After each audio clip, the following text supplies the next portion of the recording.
বাংলাদেশের পররাষ্ট্র মন্ত্রণালয় বাংলাদেশের বৈদেশিক সমস্ত মিশনকে মৌখিক নির্দেশ দিয়েছে টেলিফোনে বা সমস্ত পত্রিকায় নিউজটি অথেন্টিফিকেশন যায় যে সমস্ত পত্রিকা বলছে যে সমস্ত মিশন থেকে বাংলাদেশের রাষ্ট্রপতির ছবি নামিয়ে ফেলার জন্য, যেটা বাংলাদেশে একটা ব্যতিক্রমী ঘটনা, একটা বিরল ঘটনা। এবং এটা শুধু মৌখিক নির্দেশ এবং কয়েকটা অঞ্চল ভিত্তিক বড় বড় মিশনগুলোকে বলা হয়েছে অন্যান্য ছোট মিশনগুলোতে এটা নিশ্চিত করার জন্য। এইটার সিগনিফিকেন্স কি, মানে এটার গুরুত্ব কি, কি হতে যাচ্ছে, কি মনে করছেন এই বিষয়টা? জানি না, যেহেতু সরকারি কোনো আদেশ বা নির্দেশ দেখি নাই। তবে আমি মনে করি বাংলাদেশে কোনো পররাষ্ট্রমন্ত্রী নাই, পররাষ্ট্র মন্ত্রণালয় নাই। এখন খলিল এবং ওই যে কি পররাষ্ট্র উপদেষ্টা আছে তাদের মধ্যে ক্ল্যাশ চলতেছে কে পররাষ্ট্র মন্ত্রণালয় চালাবে। মাঝখান থেকে আদেশ নির্দেশ যায় শফিকুল আলমের কাছ থেকে, প্রধান উপদেষ্টার প্রেস সেক্রেটারির কাছ থেকে। এখানে এই ধরনের কোনো অর্ডার যাওয়ার কোনো স্কোপ নাই। যদি কেউ এরকম মুখী অর্ডার দিয়ে থাকে তাকে আন্ডার পানিশমেন্টে আনতে হবে, তাকে শৃঙ্খলার মধ্যে আনতে হবে, তার বিরুদ্ধে ব্যবস্থা নিতে হবে। রাষ্ট্রপতি বদলানো যেতে পারে, রাষ্ট্রপতির ছবি কখনো বদলাতে পারবেন না, রাষ্ট্রপতির ছবি কখনোই নামাতে পারবেন না। রাষ্ট্রপতিকে নামাতে পারবেন, রাষ্ট্রপতিকে বদলাতে পারবেন, কিন্তু আমি আবার পরিষ্কার করে বলছি বাংলাদেশ সরকারের ডক্টর ইউনূস সাহেবের ক্ষমতা নাই রাষ্ট্রপতির ছবি নামানোর। উনি রাষ্ট্রপতিকে পরিবর্তন করতে পারে, রাষ্ট্রপতিকে বদলাই দিতে পারে, এতে কোনো সন্দেহ নাই। আগে রাষ্ট্রপতি বদলান, রাষ্ট্রপতি পরিবর্তন করেন, অটোমেটিক্যালি রাষ্ট্রপতির ছবি পরিবর্তন হয়ে যাবে। এখন যারা দিয়েছেন তারা ক্রিমিনাল অফেন্স করেছেন, তাদেরকে আইনের আওতায় আনতে হবে। এই নির্দেশে যদি কোনো এমবেসিতে বিদেশে কোনো ছবি নামানো হয় তাহলে ওই অ্যাম্বাসাডারকে অবশ্যই আন্ডার প্রসিকিউশনে আনতে হবে, অবশ্যই তার বিরুদ্ধে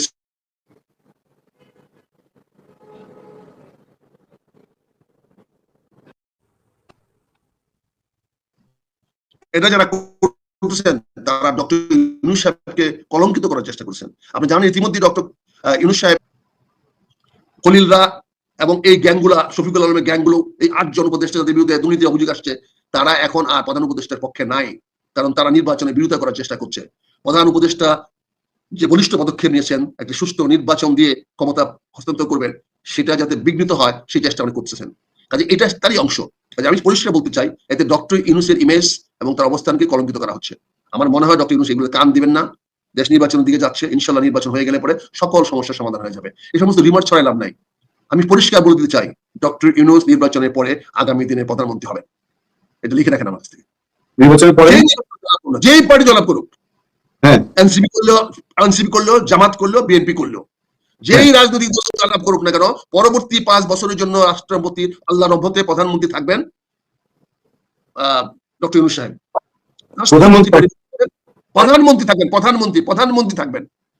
এনসিপি পাশ করুক, জামাত পাশ করুক, এবং যদি বিএনপি পাশ করে, এনসিপি পাশ করলে, এনসিপি সরকার করতে পারলে তাদের মন মতো রাষ্ট্রপতি হতে পারবে, জামাত পাশ করলে তাদের মন মতো রাষ্ট্রপতি হবে, আর বিএনপি পাশ করলে বিএনপির মন রাষ্ট্রপতি হবে। কিন্তু প্রধানমন্ত্রীটা কমন, তিনটা পার্টির জন্য কমন। তিনি হলেন ডক্টর মোহাম্মদ ইউনূস এবং তিনি প্রধানমন্ত্রী থাকবেন। এটা স্বীকৃত, এটা হলো সিদ্ধান্ত হয়ে গেছে। এই জন্য নির্বাচন হচ্ছে এবং নির্বাচন সফল এই জন্যই হবে। তার পিছনে দেশীয় এবং বিদেশি সকল শক্তি আছে। এই বিপ্লবে যারা সহায়তা করেছে, এই বিপ্লব যারা সংগঠিত করেছে, তাদের মধ্যে সবাই ঐক্যমত যে ডক্টর ইউনূসকে আগামী 5 বছরের জন্য একটা লিগ্যাল গভর্নমেন্টের হেড হিসেবে রাখতে হবে, একটা আইনগত বৈধ সরকার প্রতিষ্ঠা করতে হবে। কারণ বাংলাদেশকে উদ্ধার করতে হলে, বাংলাদেশটাকে সঠিক পথে নিয়ে যেতে হলে ডক্টর ইউনূসের বিকল্প আর কেউ নাই। উনাকে যতক্ষণ পারা যায় উনাকে আরো 5 বছর রাখতে হবে। কাজে এইসব ক্ষুদ্র ষড়যন্ত্র করে দেখেন না। ডক্টর ইউনূসের হাতকে শক্তিশালী করতে হলে একটা বৈধ সরকার লাগবে, একটা বৈধ সরকার হতে হলে একটা নির্বাচন লাগবে, একটা নির্বাচন হইলে পরেই একটা বৈধ সরকার আসবে। এবং সেই বৈধ সরকার নির্বাচনে যে জয়লাভ করুক, যারাই সংশ্লিষ্ট পাক, আমি তো বলছি এনসিপিও যে সংশ্লিষ্ট পায়, তাহলে তো স্বাভাবিকভাবে তাদের প্রধানমন্ত্রী হবেন ডক্টর ইউনূস। জামাত সংশ্লিষ্ট পাওয়ার, দলীয় সংসদ পাইতে পারে, পাওয়ার মতো অবস্থা সৃষ্টি হয়ে গেছে। কারণ এখন যে অবস্থাটা জামাতের সারা বাংলাদেশ চলছে, তাতে জামাত অনেক দূর এগিয়ে গেছে রাজনীতিতে। তাদের জামাতের পক্ষেও আগামী নির্বাচনে জয়লাভ করা সম্ভব। জামাতও জয়লাভ করে তারাও একে রাখবে না, তারাও রাষ্ট্রপতি তাদের হবে, কিন্তু প্রধানমন্ত্রী রাখবেন ডক্টর ইউনূসকে। আর তৃতীয়, বিএনপি যদি পাস করতে পারে, সম্ভাবনা হয়, সংশ্লিষ্ট পায়, তাহলে বিএনপি তো অবশ্যই উদাহরণ দেখাবে, বিশাল উদাহরণ দেখাবে, বলে ডক্টর ইউনূসই থাকবে আমাদের পরবর্তী প্রধানমন্ত্রী 5 বছরের জন্য। কাজে এটা পরিষ্কার, রাষ্ট্রপতি ওনাদের মন মতো যাকে বানাবে। কাজে এই বিষয়গুলো কিন্তু অলরেডি ভিতরে আলোচিত হয়ে সিদ্ধান্ত হয়ে গেছে। আপনি এত ঝুঁকিপূর্ণ ভবিষ্যৎবাণী করছেন, এটা বাস্তব। এই জন্য আমাদের চুল পাকছে, আমরা রাজনীতিবিদ, আমরা ধান্দাবাজ না, আমরা নিজের ধান্দা করি না, আমরা দেশের জন্য। তারেক রহমানের বিকল্প ডক্টর ইউনূসকে মেনে নিবে বিএনপি যদি জিতে? আরে কে বলছে তারেক রহমানের বিকল্প ডক্টর ইউনূস? কে বলছে আপনাকে? কোথায় বললাম যে তারেক রহমান ডক্টর ইউনূসের বিকল্প? ডক্টর ইউনূস তারেক রহমানের সহায়ক শক্তি।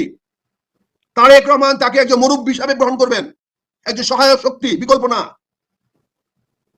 বিএনপি মানুষ তো ভাবতে পারে না যে প্রধানমন্ত্রী তারেক রহমান হবেন না, এটা কি ভাবতে পারে? ভারতের মনমোহন সিং 2 টার্ম 10 বছর প্রধানমন্ত্রী ছিল,